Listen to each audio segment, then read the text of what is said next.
¿Qué tal? Bienvenidos nuevamente. Somos Lula Y yo, Rocío, y esto es Conversaciones en la Cava. El día de hoy nos acompaña un líder, ingeniero que nunca dejó de aprender ni de liderar con el corazón por delante. Hoy nos acompaña Paul Gómez, vicepresidente senior y gerente general de Goldfields Perú. Bienvenido, Paul. Muchas gracias, Lula, y gracias. Bienvenido. Gracias, Contentas de Rocío. tenerte en la Cava. Más contento yo, de verdad. Ese es un lugar hermoso y se nota claramente que lo tienen muy bien preparado. Gracias. Muchas gracias. Bueno, Paul, el día de hoy estamos tomando un Valle García, Garnacha y Cariñena 2021. Y coméntanos, Paul, ¿verdad? Nuevamente agradecidas por tenerte aquí. Coméntale un poco a nuestra audiencia, Ujú. ¿qué es Goldfields? ¿Cuáles son los retos? Todos Mm, esos grandes desafíos en el mundo minero, siendo el Perú país País minero por minero. excelencia y como tú bien dices, somos de clase mundial. Muchas gracias por ello, porque yo siempre lo menciono en mis entrevistas porque tendemos a olvidarlo un poco en el país y las personas de a pie tienden a olvidar que somos un país minero. Y yo creo que tenemos que sentir este orgullo de lo que realmente representa ello, ¿no? Y además está de más decirlo, pero ya estamos viviendo las falacias políticas otra vez, de que la minería no aporta, no paga impuestos y que no genera desarrollo económico o desarrollo humano, lo cual es totalmente falso. Totalmente. Goldfields, bueno, somos una compañía de origen sudafricano. Es una empresa minera que tiene más de 100 años, en realidad, de industria. Y tiene un desarrollo a nivel del mundo bien interesante. Está ubicada en varios países, está enfocada principalmente en el oro, pero en Perú tenemos una producción de cobre y oro. Para darles una idea, estamos siempre en el top 5 de productoras de oro del mundo. Tenemos actualmente 9 minas en el mundo y una mina construyéndose en Australia que empieza producción, perdón, en Canadá que empieza producción a fines de 2027, inicio del 28, que serán 10 minas.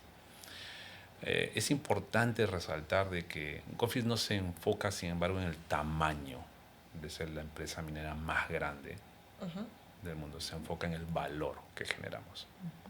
Y ahí, evidentemente, el cherry en la compañía, Obvio. pero que tiene un match personal con todos nosotros y especialmente conmigo. Nuestro propósito es crear valor, generar el valor que perdure más allá de la minería. Y esto creo que da un claro mensaje que reconocemos que activamos la economía local, pero que no somos eternos. Y por ende tenemos que trabajar en un enfoque multiactor de que el beneficio que iniciamos se mantenga o mejore, ¿no? Efectivamente, sí. Y bueno, la minería genera un aporte muy importante para el país, nos genera desarrollo y es importante poder visibilizar que todas las iniciativas que trabajan la minería responsable claramente se enfocan en la sostenibilidad, en tener también una operación de excelencia, ¿no? Y con el mejor talento. Talento que en esta conversación seguramente vamos a hablar muchísimo de personas y de tu enfoque desde el liderazgo. Paul. Bien, bien, gracias. Totalmente. Como lo comentabas, Ro, la minería legal, la minería responsable, sostenible y con un enfoque en las personas y en la comunidad es muy importante resaltar. Tú, Paul, asumiste la gerencia general a mediados del 2025, ¿cierto? ¿Y qué sentiste al sentarte en este escritorio con tremenda responsabilidad? Qué buena pregunta. Porque aparte de la responsabilidad en el país ambiental, también son muchas familias y comunidad. 100%, sí. Yo recibí en verdad el encargo en el 2024, 2024. pero fueron dos etapas. Recibí el encargo como gerente general, digamos, operativo de la unidad, además, y en el 2025 la posición de vicepresidente senior para ver todo el país, que incluye no solamente la operación, sino todas nuestras actividades para mantener el buen nombre de Goldfields en Perú. Tenemos una reputación ganada de lejos, tengo 13 Claro. años en esta compañía y la diferencia entre una y otra es que nosotros queremos mantenernos en esta jurisdicción porque el directorio de la compañía ha entendido, gracias a nuestra explicación, de que es una jurisdicción donde debemos mantenernos. Como lo dijiste, es de primer mundo y es un lugar donde las compañías mayor del mundo, como se les llama, deben estar. ¿Qué es lo que sentí? Naturalmente toda persona, cualquiera, no importa el cargo, siente unos miedos al enfrentar y siente un mensaje oculto de decir, ¿estoy realmente capacitado para esto?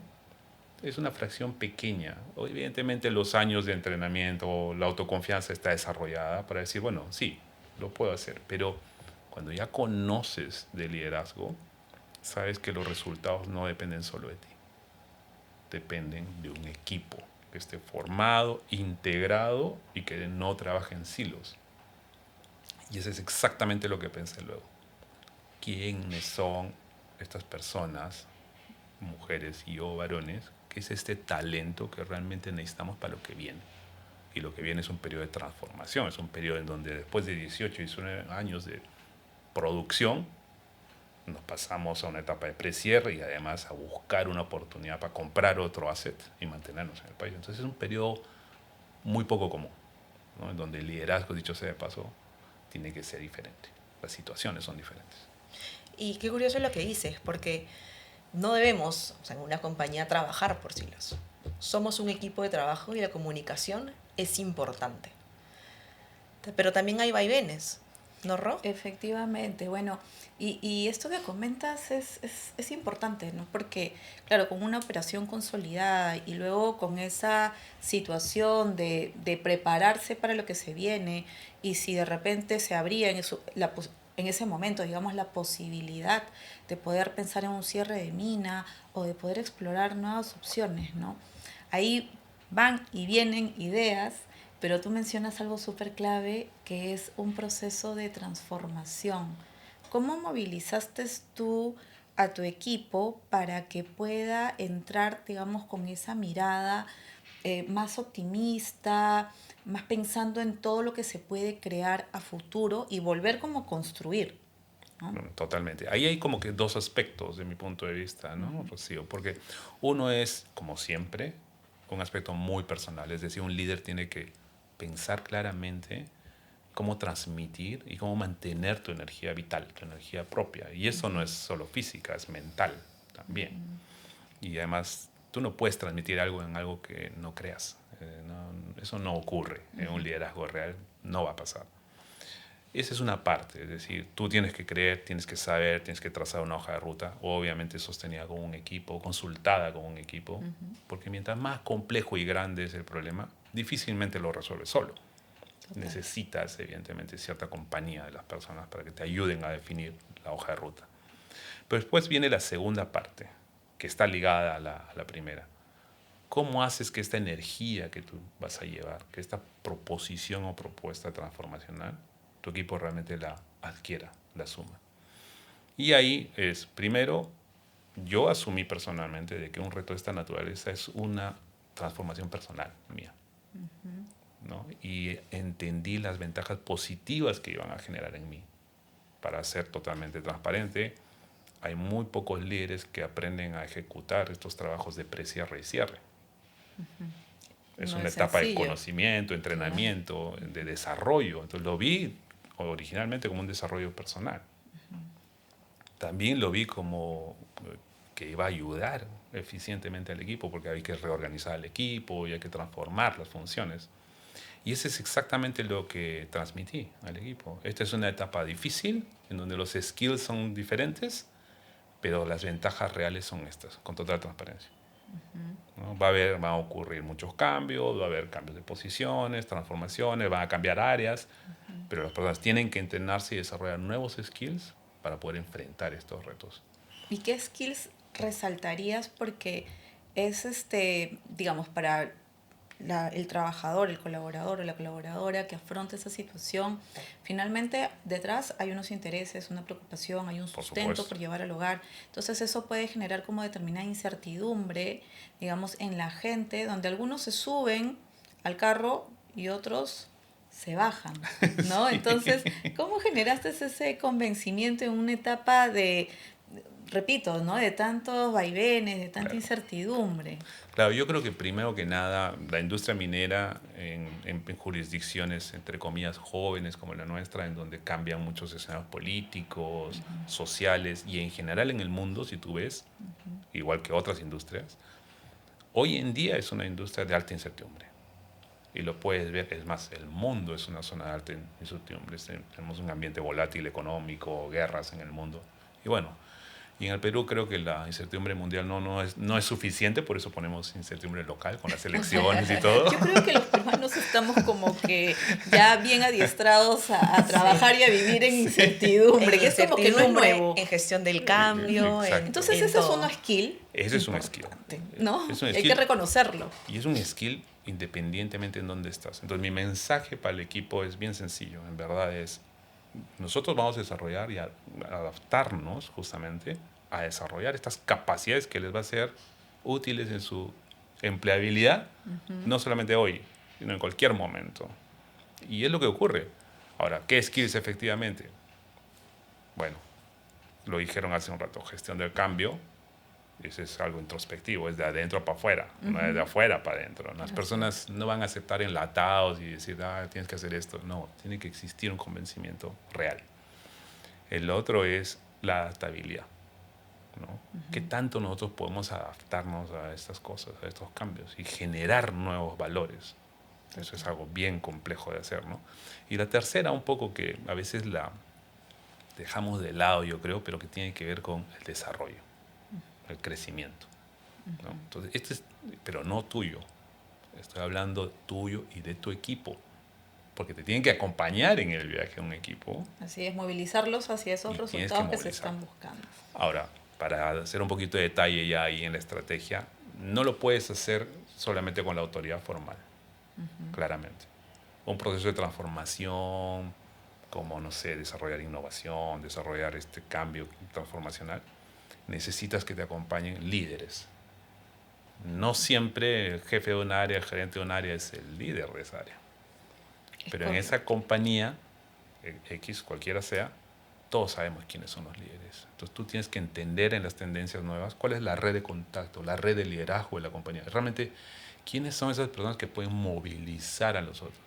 Y lo que creas es una suerte de embajadores de concepto, de crecimiento, de transformación, que son las personas que te acompañan. Creas como un comité de cultura, un comité de transformación, que te acompañan a irrigar esta nueva forma de trabajar. Y van desde los puestos más bajos hasta los más altos. Esta autoridad informal. Sí, porque al final el liderazgo no se define en un nombre o un puesto. Nosotros, por ejemplo, en la empresa donde trabajo tenemos a los líderes formales e informales, así los llamamos. Los formales porque tienen el cargo de, pero los informales tenemos a personas que estamos formando que son líderes natos, que te pueden mover una operación del, vamos chicos, sí se puede, y en realidad, podemos hacerlo. Sí, ese grupo es como el más potente, ¿no? Porque como bien decíamos, el liderazgo no viene necesariamente desde el cargo, sino desde esa capacidad de poder generar una influencia, y la gente busca creer. Siempre buscamos un referente y siempre buscamos creer en alguien. Y estas personas que logran desarrollar esta capacidad de llegar a los demás, de influir de manera positiva y, como repito, sin nunca dejar de lado hacia dónde estamos yendo, cuál es esa orientación hacia ese resultado que está buscando generar la compañía. Esas son, digamos, estas personas son una palanca clave para estos procesos de transformación.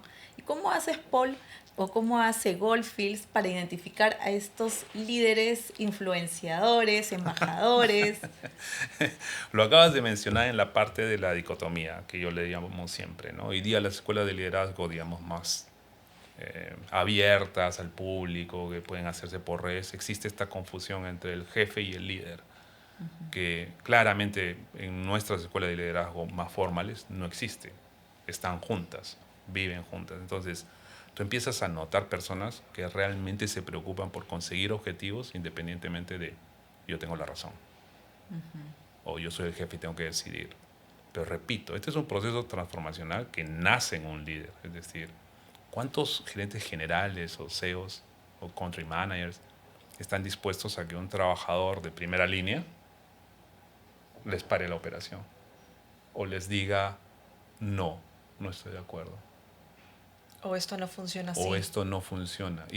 ¿Cuál es nuestra capacidad de escucha para decir realmente, bueno, yo tengo 27 años de experiencia, la mochila pesa un montón, tengo un montón de títulos y cargos en todas partes del mundo, pero no, esta persona tiene la experiencia empírica y esta persona sabe lo que tiene que hacer y tiene un concepto que es válido a través de este liderazgo participativo? Es esa humildad, ese poder escuchar, de decir, ok, puedo tener todas las maestrías, estudié, no sé, en Marte, pero esta persona conoce su operación y conoce su máquina y hace 20 años está ahí y sabe cómo funciona el proceso.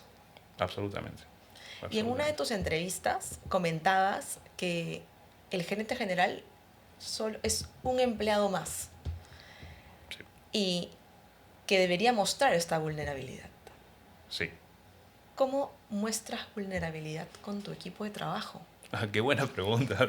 A ver, un líder, en mi caso especial, yo no tengo muchos problemas o ningún reparo a no saber qué hacer. Es decir, muchas veces las personas vienen a un líder a preguntarle, y bueno, ¿y qué hacemos ahora? Y nosotros sufrimos la presión de, entonces yo tengo que saber todo. Y no es así, no es verdad. Está bien no saber, está bien no equivocarse, que dicho sea de paso, en nuestra cultura es un gran issue. Total, y más aún en un sector como el minero, donde se valora mucho este perfil técnico, mucho el conocimiento. ¿Cómo vas a decir, no? Sobre todo, y yo resalto mucho el sector minero en particular, porque es un sector que tradicionalmente es conocido como el sector duro, muy enfocado en el costo, y está bien, porque es parte del negocio, ¿no? Sí. En esa productividad, esa eficiencia operacional. Está bien, sin embargo, desde esa vulnerabilidad, ¿cómo, como lo comenta Lu, cómo generar esos espacios donde tú lideras desde esa autenticidad, ¿no? Y cómo educar internamente a la gente para que eso no lo vean como pues un aspecto de debilidad, sino más bien por el contrario como una fortaleza. ¿Te ha pasado alguna vez donde te has encontrado con alguien que de repente cuestionó esta forma? Por supuesto. Y para mí, para explicarlo lo mejor posible, es un constante equilibrio. Porque claro, los líderes naturalmente empiezan a sentir temor de mostrarse vulnerables porque terminan mostrándose débiles y hay alguna otra persona que en realidad propone y se impone incluso, ¿no? Empieza a ganar una autoridad que probablemente no corresponde y también de una forma que no corresponde.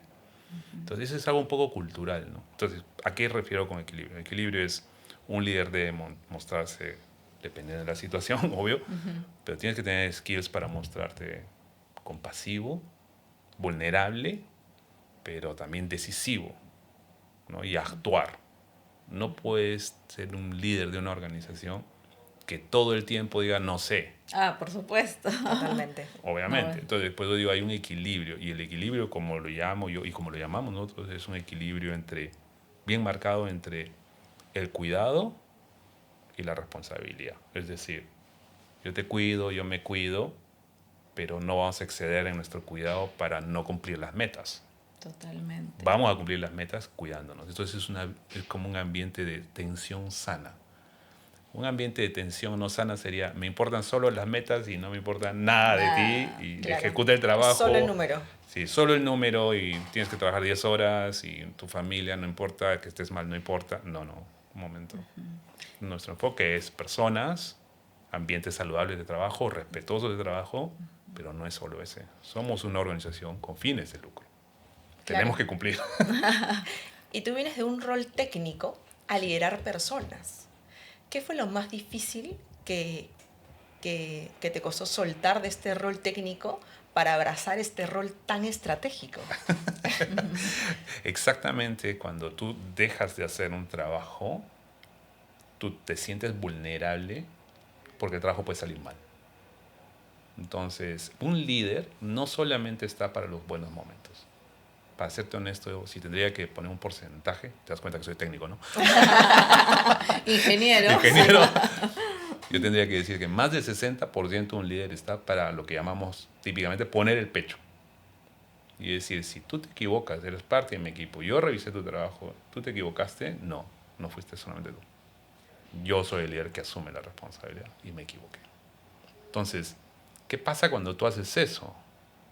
Entonces, se crea el espíritu de equipo, se crea la comprensión, se crea la cultura del error y además se crea la identificación, ¿no? Entonces, si los líderes decimos, no, en realidad fue el analista, chao analista, no funciona. Y eso increíblemente pasa, y pasa mucho. Pasa mucho. Pasa mucho. Entonces, qué importante esto que conversábamos sobre la capacidad del líder de poder trabajar en sí mismo, del líder, la lideresa, que corresponde que se conozca un poco más, como escuché también una frase que bien tienes ahí en etiqueta, de para liderar hay que liderarse primero a sí mismo. Totalmente, ¿no? Totalmente. Y eso es lo que me refería, para ser honesto, Rocío, porque tú, desde un punto de vista técnico, ya no te queda el tiempo para revisar todos los trabajos. Entonces tienes que confiar, desarrollar, empoderar, todo eso sin un micromanagement. Esas son habilidades que un líder necesita desarrollar y cultivar en su equipo. Y lo que ocurre mágicamente, no es tan mágicamente, es naturalmente, que va a pasar lo mismo con esos líderes. Ojo, también quiero describir un poco esa parte, porque en mi experiencia me ha pasado. Un gerente tiene que conocer el detalle. Micromanagement no es preguntar el detalle, porque también existe esa confusión. Quiero saber exactamente el costo unitario de tal cosa. Eso no es micromanagement. La gente piensa, no, entonces este gerente hace micromanagement. Micromanagement es cuando tú tomas las decisiones por esa persona. Así es. O sea, el gerente tiene que conocer el detalle, saber qué es lo que está pasando. Porque si tú vas ya a un gerente de una unidad, un gerente de una área, le preguntas, ¿cuál es el costo unitario acá? ¿Y cuál es el principal problema? Y él te dice, no sé, ahí hay un problema. Porque claro, la gente tiene que conocer el detalle, no es opcional. Lo que sí no debe hacer ese gerente, ni tú, es tomar las decisiones por las personas a quienes les corresponde tomar las decisiones. Ahí sí afecta realmente el desarrollo, la cultura de error de las personas que están desarrollándose en esa área, ¿no? Y algo muy bonito que comentabas era el nivel de responsabilidad. O sea, es culpa del analista, ¿no? Él me pasó la información pasó las diapositivas y hay líderes que dejan la responsabilidad a un lado. Y eso es algo muy curioso porque, por ejemplo, pongo una anécdota personal. En mi equipo de trabajo, nosotros lo reportamos a un jefe. Sí, claro. ¿Y quién no ha metido la pata una vez? No, todos. Hemos metido la pata varias veces. Y seguimos. Y seguimos. Y lo seguiremos haciendo. Totalmente. Pero, ¿qué fue lo que me pasó? Hace unos meses metí la pata y él dijo, no, yo soy el responsable, no es tu culpa, yo soy el responsable. Se metió el chip en la cabeza de, esto no puede volver a pasar porque él tomó esa responsabilidad, habiendo sido mía, y fue a dar la cara por mí. Yo, para cuidar a mi jefe, voy a cuidar mejor las cosas y hacerlas mejor para que no vuelva a pasar esto. Y yo te blindo, porque somos un equipo. Entonces, ¿qué tengo? Un líder que se la banca por nosotros, pero nosotros cuidamos el equipo completo. Claro que sí. Y al final, liderazgo, trabajo en equipo y para adelante nomás. Sí, y ahí, para responder un poco más de detalle a tu pregunta del autoliderazgo, no se trata de crear una cultura paternalista, tampoco. No. Por eso digo, el equilibrio entre cuidar y ser responsable es un constante equilibrio. Y es un hilo muy fino, es un hilo, ¿no? Muy que fino. Hay que ir cosiendo de manera muy meticulosa. Exactamente, pero lo que tú tienes que hacer con tu equipo de verdad es, ellos tienen que ser responsables. Es como cuando tienes hijos, ¿no? Si tú evitas que tus hijos se caigan, si los agarras, ¿qué es lo que va a pasar? No van a aprender a caminar bien, no van a aprender a cuidarse por sí mismos. Lo mismo pasa con los equipos. Tienes que asignarles un nivel de responsabilidad acorde a lo que están preparados, porque de otra forma los expones a un riesgo. Por supuesto. Sí, es importante en ese tipo de casuística cómo se generan esos aprendizajes y de manera rápida, ¿no? Me resulta, digamos, también trayendo un poco la experiencia en ese tipo de situaciones, es que aprendiste de esto. Y a veces voltean, listo, se apareció la situación, se apareció el error, ¿qué hacemos? Y la pregunta es, bueno, voltean nuevamente como tú decías, no, ya, ¿y ahora qué hacemos? Y la primera pregunta que normalmente yo suelto es, no, más bien dime tú qué hacemos. Por supuesto. ¿No? Y conversemos y construyamos juntos, pero ven tú con estas alternativas de solución y vemos cómo sacarlo adelante, ¿no? Importante poder capitalizar ese espacio de aprendizaje que se genera con los equipos porque efectivamente ninguno está libre de poder equivocarse y creo que la fórmula está en saber resolver de manera rápida, dependiendo, claro, también el caso, Por supuesto. ¿no? Resolver inmediatamente, regresar con un feedback al equipo que permita que, digamos, más adelante no se presenten situaciones similares, ¿no? Y en esta línea, ¿te ha pasado a ti alguna situación en la cual dices, cometí este error, me equivoqué, y ahora que uno que recuerdas que digas, bueno, pues... Aló, África, ha pasado algo. Hablando, ¿Cuántos millones? hablando de vulnerabilidad. Unos cuantos millones por ahí. Me ha pasado en diferentes instancias y todas de diferente calibre, evidentemente, pero hay como que un par que uno siempre recuerda con cariño, ¿no? Cuando yo todavía era un ingeniero bien joven, estaba atendiendo una operación de gran escala, o sea, gigantesca y de mucho valor. No voy a decir el nombre para evitar cherries, pero yo era el responsable, básicamente, de cuidar la operación. Y tomé una decisión de madrugada, a las 2 de la mañana, sin consultarle a mi jefe, una operación de mover una maquinaria de un lugar. Estoy hablando de una maquinaria de 15.000 kilos, una pala eléctrica de 70 llaves cúbicas, para moverla de un banco, ya que ustedes tienen experiencia minera, a otra ubicación, de una fase de minado a otra fase de minado. Ese es un costo aproximadamente de $150,000, $200,000 en transporte nada más. Y además, yo tomé la decisión de cambiar todo el plan de minado que tiene una afectación hasta la planta. Cuando hablas de plantas que tienen 150,000, 200,000 toneladas día, eso es expresado en millones. Exacto. ¿No? Lo interesante fue lo que pasó luego, porque a las 5 de la mañana entró el gerente de la operación y me dijo, ¿por qué está en otro lugar? ¿No? Pero el plan era que siga acá. Y yo le dije, bueno, había un problema en ese frente de calidad de material y decidí moverla. Pero tú no tienes el nivel para tomar esa decisión. Y yo dije, ¿y qué esperabas que haga? ¿Que te despierte a las 2 de la mañana? Y él me dijo, sí. Mira la lección que fue bien bonita. Sí, porque tú tomando esa decisión te expones a un riesgo que no te corresponde, porque es mía. Y es mi responsabilidad, no tuya. Y yo le dije, me he equivocado. ¿Y ahora qué hacemos? ¿Y ahora qué hacemos? ¿No? ¿Qué hacemos? Dije, bueno, el nuevo lugar donde está, ¿estás seguro que es bueno? Y le dije, estoy seguro que es bueno y es mejor que el anterior, el material, ¿no? El mineral. Y él me dijo, ¿qué tan seguro estás? 100%. Entonces, si el resultado es menor a lo que esperábamos, ¿te voto o renuncias? Me dijo. ¿En serio? Y yo le dije, si es menor a lo que yo te digo, renuncio. Y él me dijo, trato hecho. El resultado fue mejor. Qué bueno. Por eso hice una buena carrera. Te las jugaste. Es que es muy importante eso, ¿no? Pero el mensaje que yo me llevo es, a ver, yo estaba joven todavía, tenía unos 3, 4 años de experiencia. Como se notan ustedes, ya mi autoconfianza y mi autoliderazgo era como que estaba al tope, pero también es un tema de equilibrio. Tomé una responsabilidad que no me correspondía y él claramente me dijo, yo tengo que asumir la responsabilidad de lo que estás haciendo. Entonces, todo bien. Y en la segunda etapa también me atreví a decirle, no, esto va a salir y salió bien, pero no siempre ocurre eso. Claro, hay que ser precavido. ¿Y qué crees que funciona ahí? Porque me da curiosidad con esta historia que nos traes. ¿Qué funcionó ahí? Digamos, había una suficiencia técnica, claramente. Exactamente. ¿No? Que creo que es importante la preparación de todos como profesionales al momento que tomamos decisiones, claramente con datos, con información, en fin.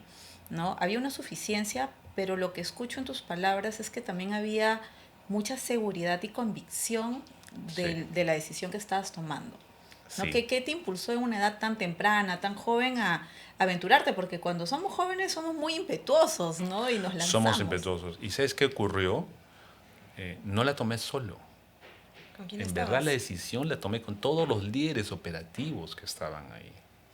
Entonces, no estaba un gerente, pero sí estaban los El líderes equipo. operativos, el equipo que conoce qué hacer, que sabe, que tiene muchos años de experiencia. Entonces, yo asumí la confianza de decir, ¿qué hacemos acá? ¿Quién es el de más alto rango? ¿Cómo decidimos? Entonces, la organización fue asumir un empoderamiento que quizás no tenía, pero fue una decisión participativa al final. Y eso me generaba una fuerte confianza, adicionalmente a, como dice, sí, tenía un criterio técnico fuerte desarrollado, tenía mucha confianza en lo que... Y resultó muy bien, en verdad. Ahora, debo hacer ahí, evidentemente, un paréntesis. En la minería, no solamente es un negocio de dólares, Claro. también es un negocio de seguridad, en donde la gente se puede lastimar. Por eso es que nuestra industria es, yo le digo con cariño, por si acaso, lo más cercano a la milicia. Porque en seguridad no podemos hacer eso. Así es. Por eso tenemos normas, por eso tenemos claridad, procesos, procedimientos, etapas que cubrir y decisiones que alguien tiene que tomar.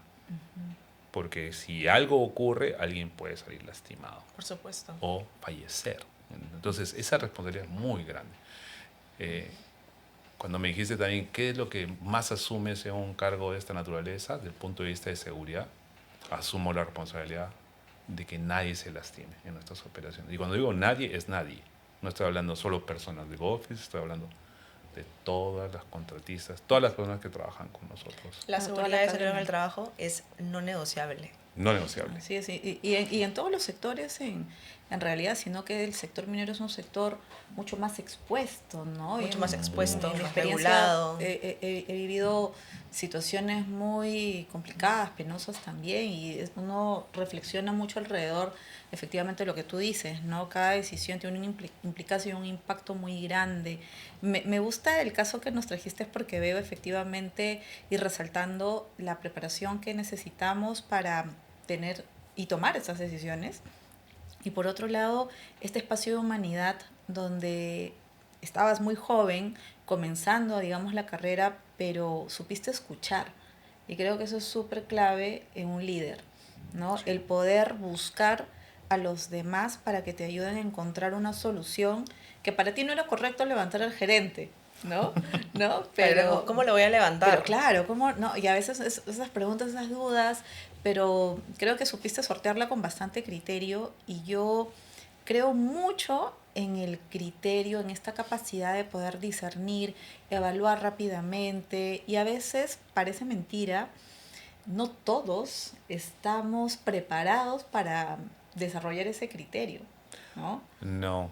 Y ese es un tema, mira, qué casualidad. Yo siempre hablo al equipo y les digo, incluso en evaluaciones formales, más allá del tecnicismo, porque yo sé que ya vienes tú de una área de talento, más allá de calificar a una persona en un Nightbox típico y entender su potencial, su desarrollo, más allá del tecnicismo, los líderes tenemos que tener esta fibra, esta sensibilidad interpersonal para entender qué ocurre con esta persona. Así es. Y uno la tiene constantemente con la experiencia.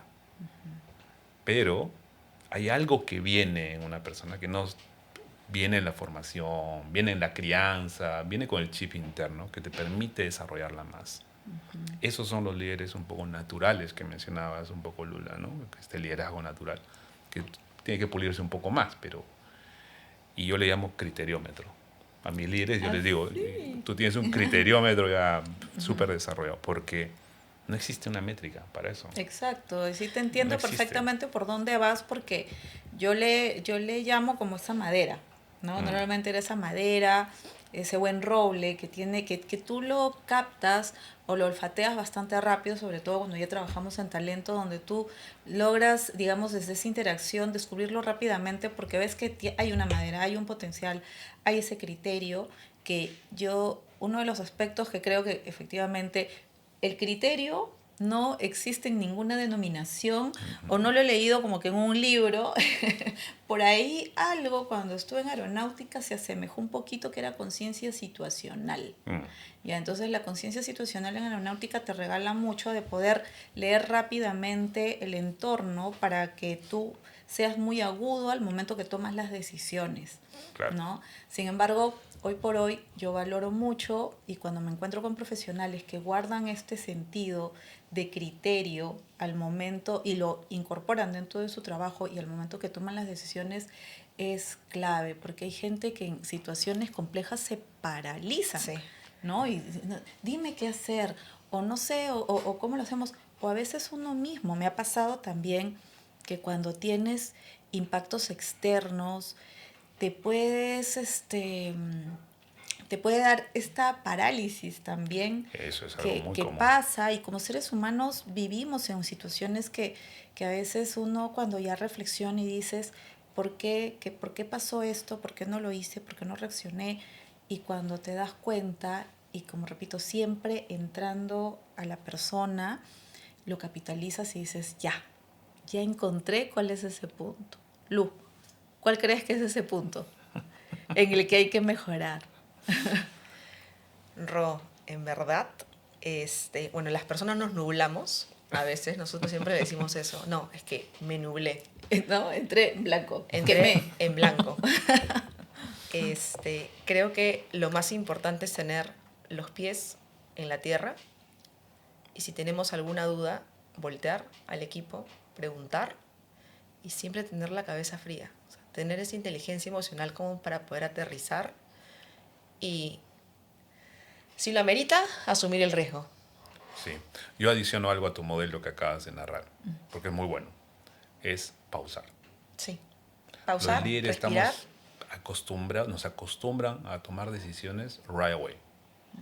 Porque asumimos que no hay cultura de error y asumimos que decisión rápida Uy. es la mejor decisión. Soy eficiente. No sé cómo viene exactamente, de qué cultura viene. ¿De qué cultura vendrá? No Mira, en entiendo. realidad es algo con lo que todos hemos nacido.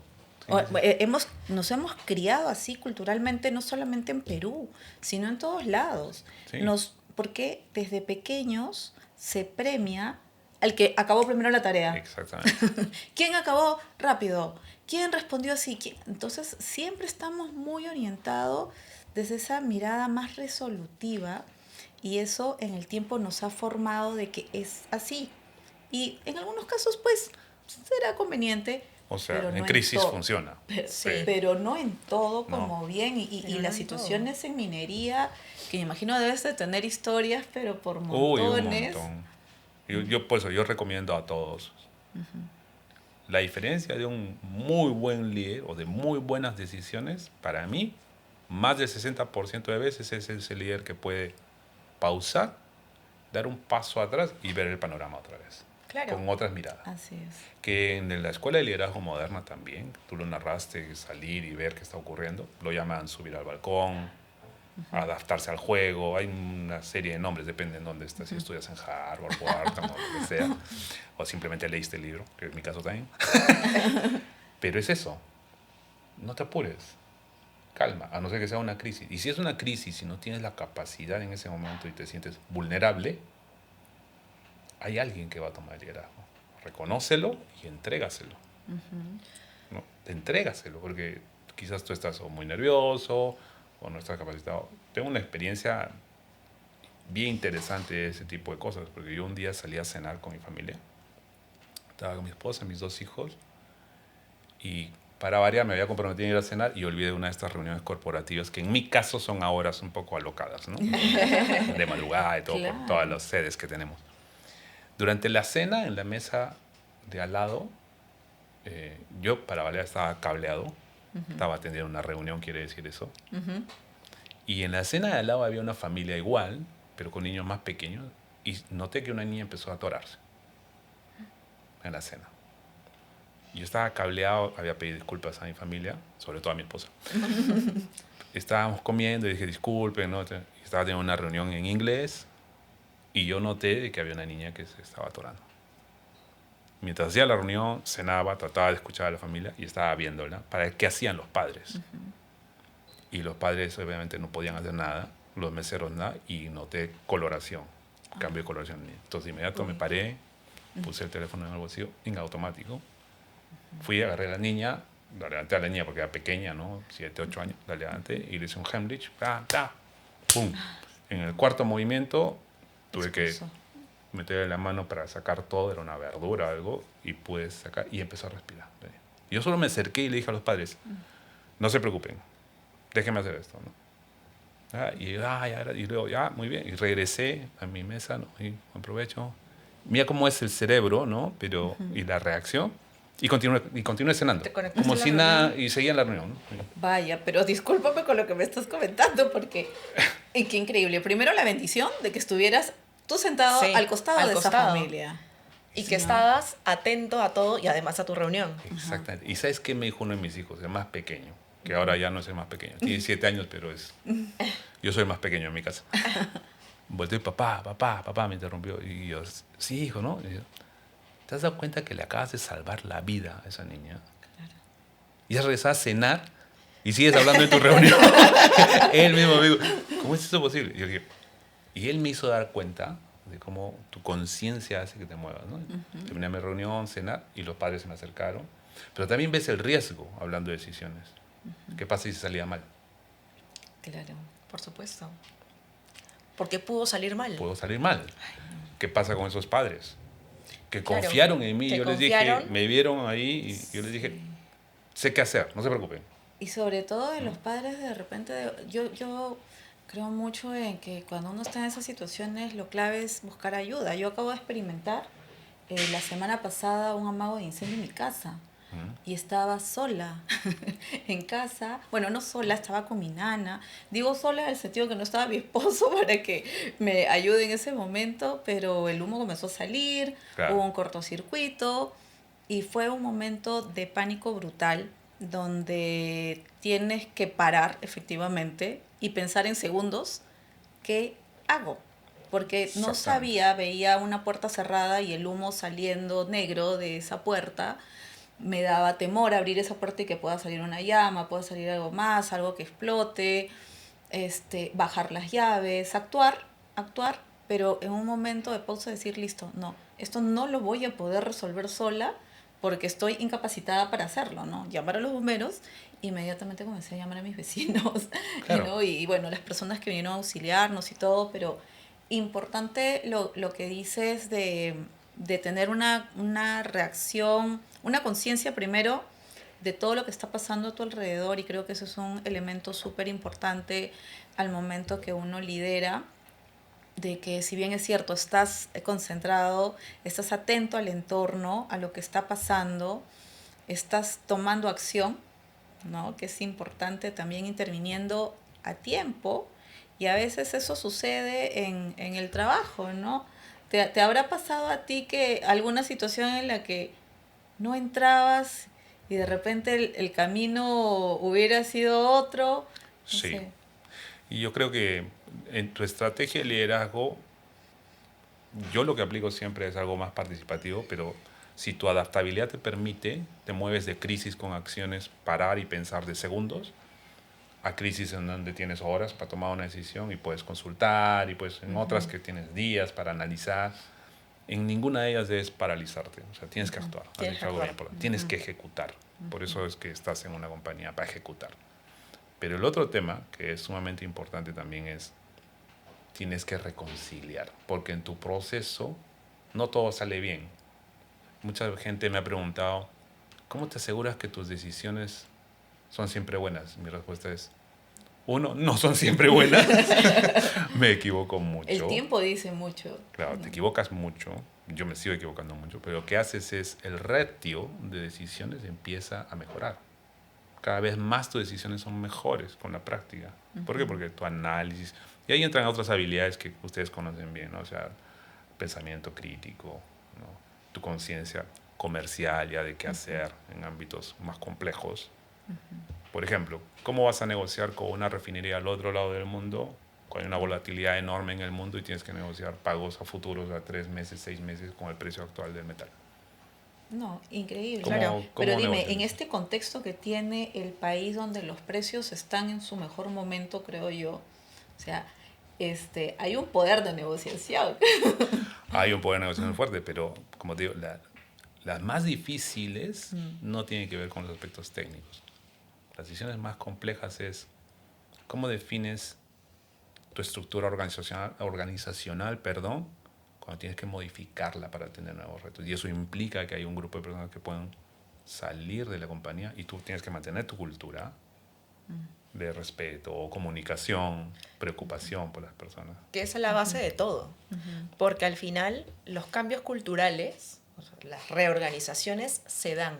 Se dan constantemente. Pero no podemos deshumanizar ese proceso. Un proceso de desvinculación es duro, sí, pero no podemos deshumanizar esa conversación, esa bajada de comunicación. Absolutamente. Y eso es lo que tenemos que tener en claro.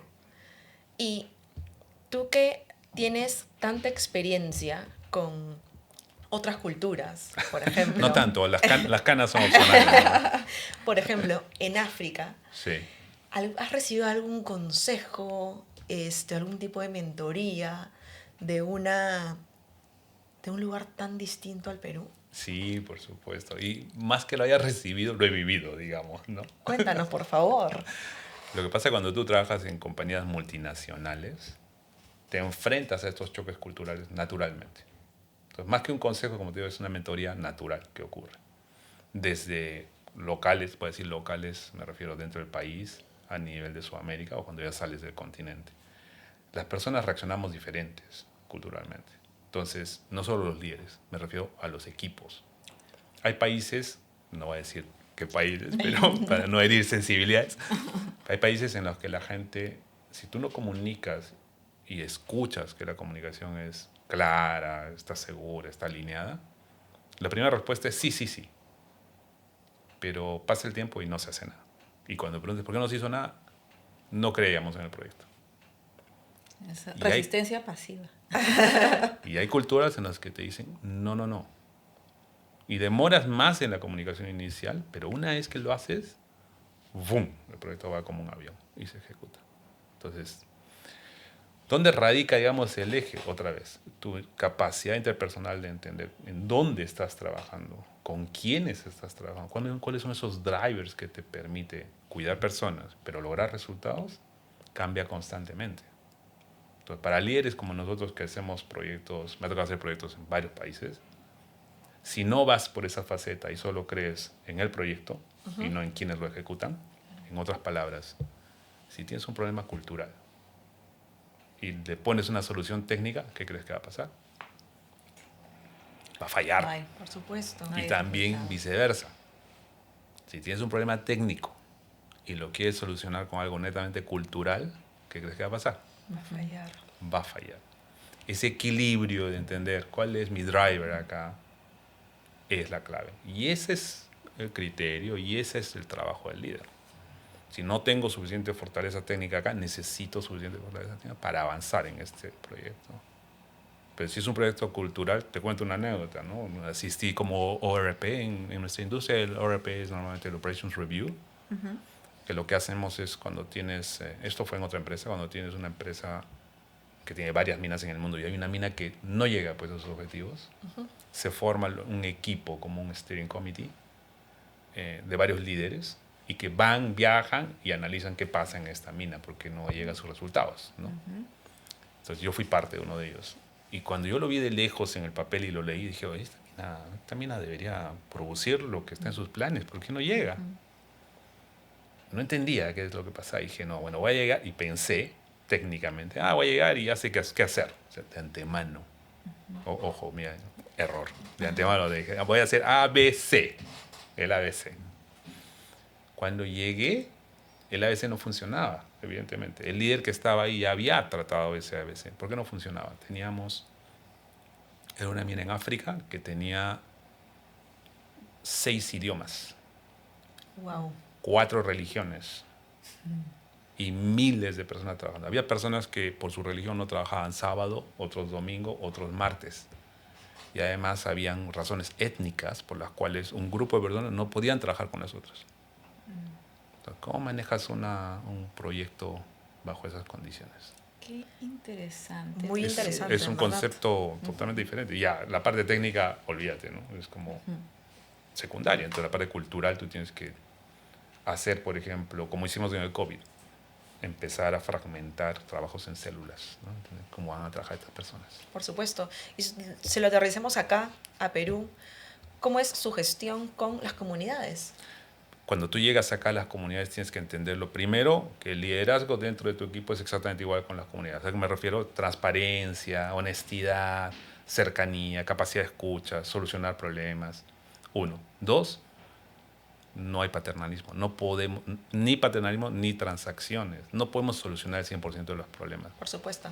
Entonces, lo que nosotros tenemos que hacer es de verdad crear puentes entre las comunidades, los líderes distritales, provinciales y el gobierno central, para que de verdad la inversión se ejecute. Ese es el gran problema que tenemos. Y toda comunicación tiene que ir con un control emocional. Sí, claro. De poder contener, ¿no? Porque siempre, bueno, acá muchos de los conflictos sociales se sienten como un sentido de pérdida, ¿no? Tuve la oportunidad de participar en un proyecto donde más o menos lo mismo, para no caer o redundar mucho en lo que pasaba, solo que los resultados efectivamente no llegaban de la manera como se esperaba. Y cuando entras y profundizas, ¿por qué no se están dando las cosas? Son las personas las que hacen que eso sea posible. Y las personas no activaban, digamos, las funciones que les encomendaban porque había una resistencia que quería transmitir de alguna manera que estoy inconforme por esto que estoy perdiendo, por mis tierras, por lo que yo antes tenía, por esa añoranza, ¿no? Entonces eso existe mucho en comunidades, pero lo que tú mencionas, y este caso también inclusive impactaba en personas que trabajaban dentro de esta empresa minera, eh, lo importante es de poder inclusive entrar con un ojo bien, vamos a decir, social, ¿no? Sí. Es sociológico, ¿no? De poder entrar, ver cómo está compuesta esa demografía. O sea, cuando entraron a ese tipo de análisis, oye, ¿cuántas religiones hay? ¿Quién normalmente ve eso? Difícilmente, ¿no? Claro. Qué bueno que pudieron abrir, digamos, la mente a resolver problemas estructurales con decisiones no estructurales basadas en las personas, ¿no? 100%. Y cuando tú vas a la minería en Perú, muchos que estamos en nuestro sector cometemos el error de decir que ellos no ven el beneficio de lo que da este sistema. Y la respuesta es, no lo ven porque no llega.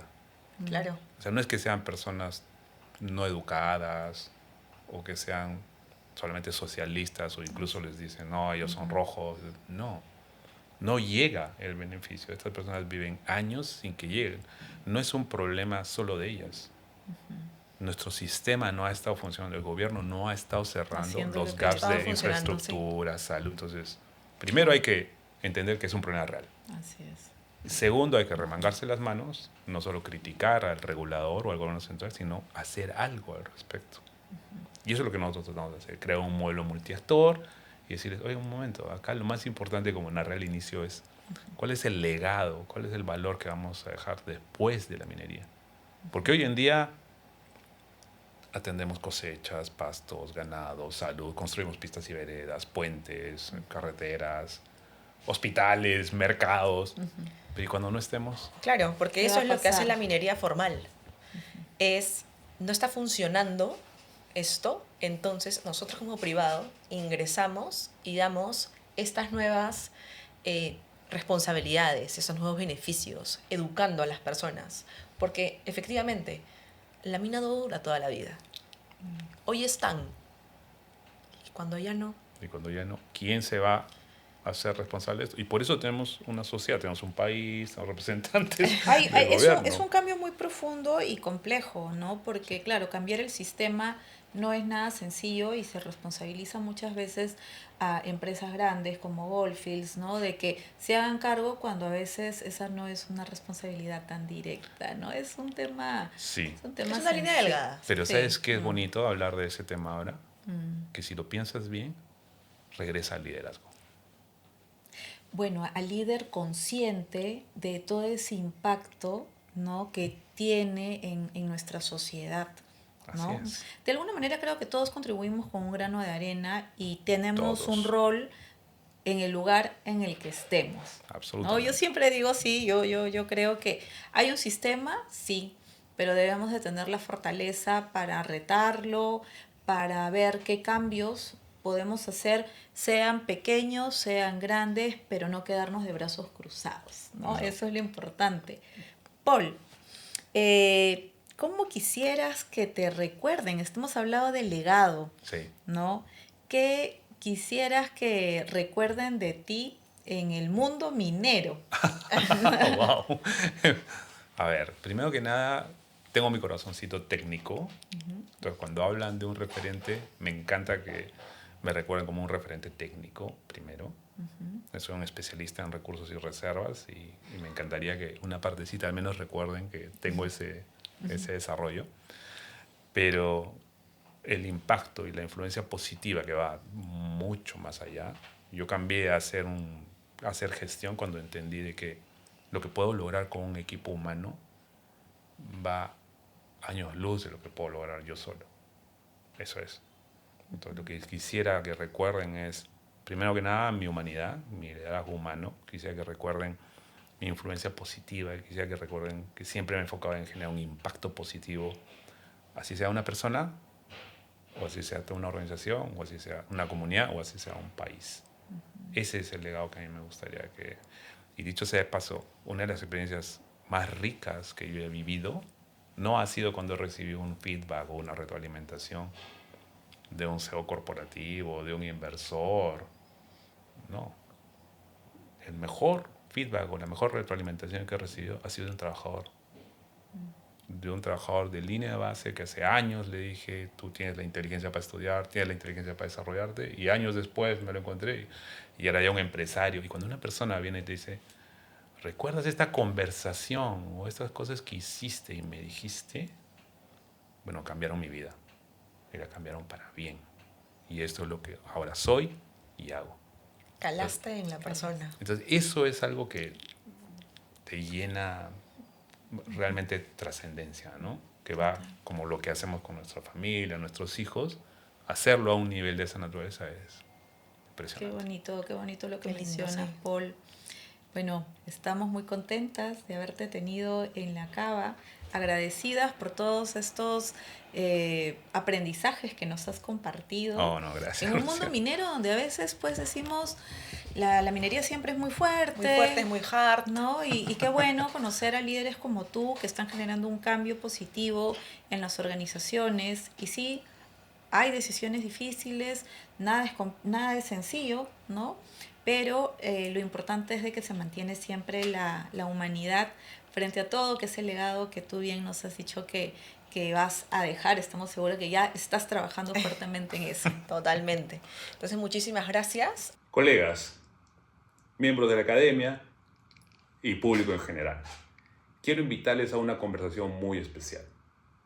Como parte del CONAMIM 2026, el viernes 19 de junio, a partir de las 8 a.m., se desarrollará el encuentro empresarial. Un momento especial en que varios líderes empresariales nos reuniremos para conversar de los riesgos, de los beneficios y, cómo no, de la responsabilidad y el nuevo contrato social que la minería moderna y responsable ejecuta hoy en día. Acompáñennos. Será un momento de reflexión para hablar más allá del solo el desarrollo de la minería peruana, el desarrollo del Perú. Y cuéntanos, Paul, ¿por qué te gustaría brindar hoy? A ver, me gustaría brindar. Yo quisiera brindar por dos aspectos que los hablamos un poquito antes de la entrevista. Quisiera brindar por no solamente la industria minera, quisiera brindar por la resiliencia del peruano en sí, del peruano de a pie, que pese a que nuestra historia nos da vaivenes y somos súper cíclicos, vamos y venimos, por el positivismo, la resiliencia del peruano, y que ojalá todos apuntemos a no colocar ideologías, apuntemos a un plan 2050 y todas las industrias, todos los sectores, para realmente hacer de un país que ya es hermoso, hacerlo realmente próspero y que sea categoría mundial, no solo en la minería. en la salud, en la educación, en el bienestar, porque es lo que merece una tierra tan hermosa. Qué lindo, muchísimas Excelente. gracias. Bueno, a mí también me gustaría brindar. Salud. Vamos a en verdad, nosotros no brindamos, el que brinda siempre es el invitado, pero me gustaría incluir a tu brindis unas palabras. Me gustaría brindar por que Paul nos ha enseñado un corazón de oro, porque cala en las personas. Muchas gracias. Salud. Salud. Salud. Salud. Salud.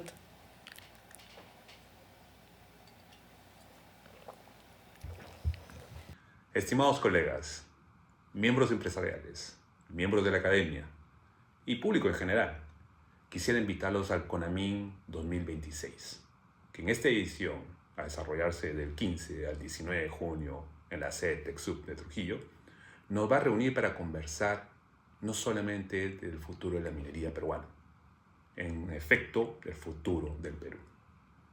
Vengan con nosotros, sean parte del ecosistema y para demostrar una vez más el beneficio tangible de una industria responsable, sostenible y que aporta al desarrollo de todos nosotros. Muchas gracias. Pueden seguirnos y escucharnos en YouTube, Instagram y TikTok. Nos vemos en el siguiente episodio.